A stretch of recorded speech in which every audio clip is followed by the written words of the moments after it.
I wrote for the local paper in South Boston for 20 years. I wrote sports, stories, opinion pieces. It was a weekly paper, the South Boston Online. And when I retired in 2012, I bought a new laptop.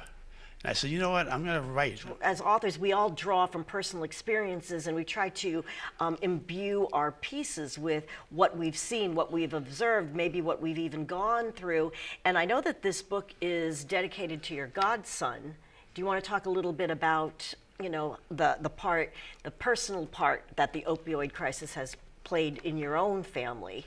Yeah, my godson was very young. He was 34, but he was found dead in a hotel room. You know, whoever he was with left, so it was tough. I know I can count on my hand how many friends of mine have died, either from addiction or maybe even from bad needles. Mm-hmm. And then just living in South Boston, working in a public health commission. I worked in public safety, and we had the methadone clinic on Frontage Road in Boston.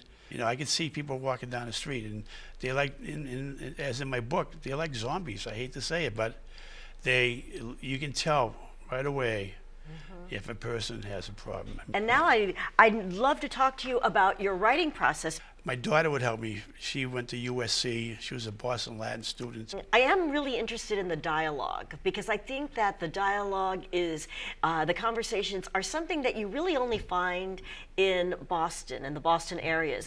It's been my whole life. I've lived there my whole life. So when I did create the characters, I wanted to make sure that what they were saying was what people would actually say. I have to tell you, your new book has gotten a lot of great reception, a lot of great local reception, and it wouldn't surprise me if it continues. I want to thank you for being here today, and I hope people run out and buy your book, The Southie Pact, because it is very well written, and it gives people a great insight into South Boston, especially the message about the opioid crisis, and it captures the culture and the characters of Southie.